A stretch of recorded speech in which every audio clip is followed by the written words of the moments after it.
What's going on, internet? Hope everyone had a fun, happy Halloween. I've been wanting to talk about this movie for 2 years. Finally, I can.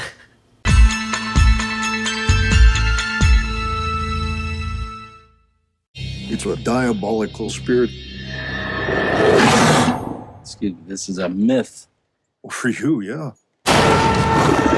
Antlers is directed by Scott Cooper and is based on the short story The Quiet Boy by Nick Antosca. It stars Carrie Russell as Julia, a grade school teacher in Oregon who becomes concerned with a young student in her class when he begins showing signs of abuse.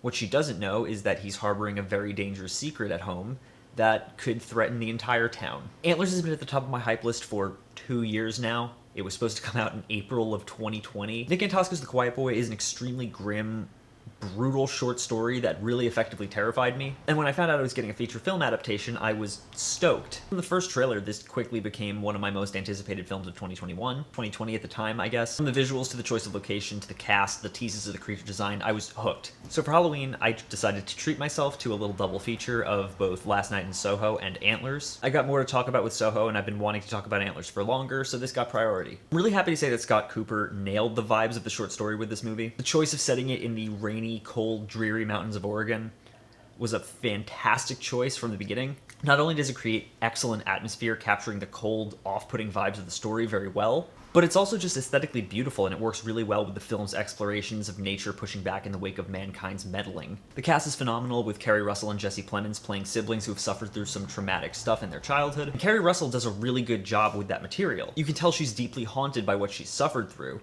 We get just enough hints at the abuse for our mind to fill in the blanks, and it's truly horrifying. Plemons plays the trauma a lot more understated, but you can tell as more and more bodies start piling up throughout this movie that he's been through some shit, and he's seen a lot, and he's clearly just about to break. Their suffering is mirrored in Lucas, the young boy who's carrying a burden far too big for a child his age, in a performance by Jeremy Thomas that I would call the standout of the movie. Lucas is clearly carrying responsibilities that no child should ever have to. He's extremely malnourished and frail, he's making disturbing drawings, and it's pretty clear that he's suffered through some horrific abuse or at least neglect.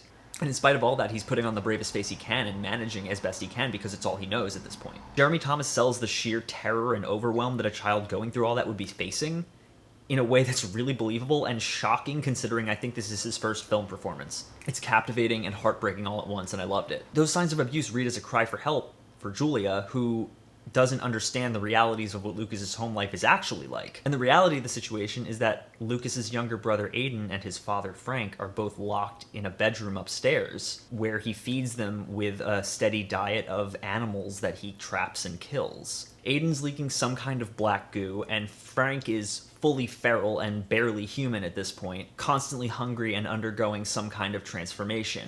I think you know where this is going. When that transformation occurs, that's when Antlers reveals itself for what it really is, which is a grim, bleak, mean-spirited bit of folk horror. The creature element here is fantastic, with some brilliant practical effects being used to create a truly memorable, unique Wendigo design that Cooper teases throughout without fully revealing it before a really incredible reveal in the finale. When this thing kills, it is brutal, and the design manages to stay true to the short story while doing some really sick, unique things with the transformation and the subsequent reveal of face wear. The gore is top-notch as well, with the corpses on display being genuinely grotesque and disturbing, and pretty well capturing the story's description of disgracefully made pizzas. My only real gripe here is with the film's ending. The short story ends in such a brutal, uncompromising, cruel way that it genuinely had my hair standing up on end. And I do wish that the film stuck to that finale a little closer, although I understand why it wouldn't maybe go all the way with it. Ending your film with your protagonist all over the kitchen floor is not great for somebody, you spent 90 minutes getting attached to. So I understand maybe not going that dark with the ending, but I do wish the climax stayed a little truer to the very intimate nature of the story. But I think my bigger issue with the ending really is just that there was a better version of this film somewhere. I want to be clear, I didn't dislike it. I actually liked it quite a bit, but there's something missing.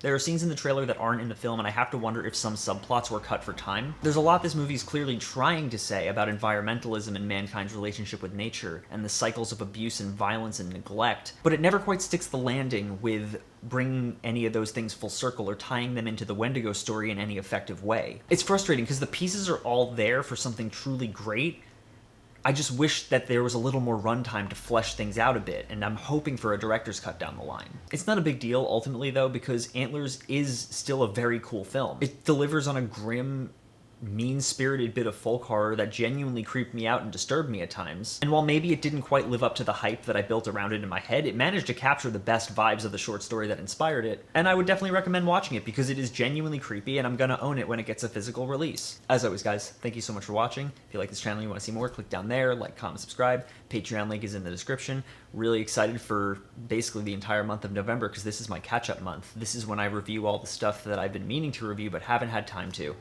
And there are quite a few really good ones that I just haven't had the time or energy to put into writing a video.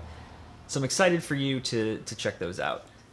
If you want to be like any of these cool people right here, check out the Patreon. Link is in the description if you want to donate to it, help us grow, make new, better quality content. I'd appreciate that, but I understand if money's tight with everybody right now. It's a pandemic. It's awful. Regardless, I'm glad you're all here, and I'm glad you're all watching. I'll see you all very soon.